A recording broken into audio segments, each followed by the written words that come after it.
So how to maintain your mental health in the festive period. So again, the festive period is a turbulent time.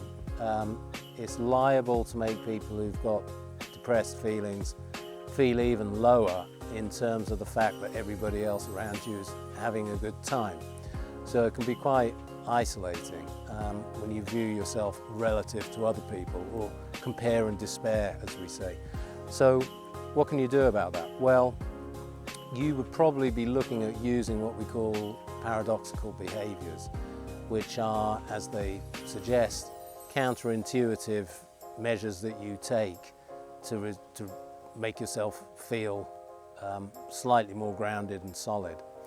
So sometimes we don't feel like doing things, but that doesn't mean that we shouldn't do them, and that's what a paradoxical behaviour is. So the tendency when you're depressed or anxious during the festive period would be to isolate more, which in actual fact is probably the last thing that you should be doing. So what can you do to break out of that? Well, be sociable, of course, but that's easier said than done, isn't it, when you're depressed? So how do you go out and be sociable and spend time with people and lessen your depressed feelings when you're feeling depressed and you don't want to do it? Well, one trick might be to think, how can I be of service to another person? So if there's a lonely person or an older person in your community, or indeed in your family, who is alone at Christmas, would that be easier for you to do, of viewing the fact that you're helping somebody else? It probably would be. It would probably push you to go and do it more than just being generally sociable. So one thing that you will get out of that, always, when you're being of service to other people and helping other people, you'll come away with a feeling better. You'll leave that situation feeling definitely less depressed than when you went in. So that's one example of a way that you can be sociable and up-regulate your mood during the festive period. Another thing, classic technique of warding off depressed feelings or managing them, is physical activity. So again, it's not the first thing you want to do when you're feeling depressed, especially if it's cold outside, you want to stay indoors. But getting out and moving, ambulatory activity, forward movement, it could even just be walking, is very, very good when you're depressed, and to some extent also when you're anxious.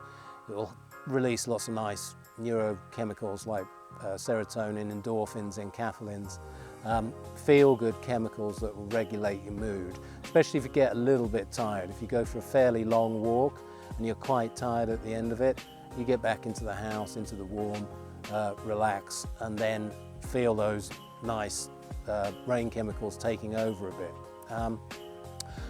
So on another level, you could, as long as your health permits it, push that up a little bit, perhaps even go for a little jog or something like that. So we know now that there's a strong link between particularly cardio exercise and increased mood. So it seems that a relatively decent amount of cardio, going for a jog or something like that, creates the birth of new brain cells, what we call neurogenesis, also up-regulates all those nice feel-good neurotransmitters that I just spoke of, like endorphins and natural painkillers, which are quite calming and soothing. So after you've done the exercise, you'll feel a sort of buzz come over you, a calming buzz, and that's the body's natural painkillers coming in to relax you down after a period of activity. So those are good tips for how to up-regulate your mood a little bit during the festive period instead of becoming isolated.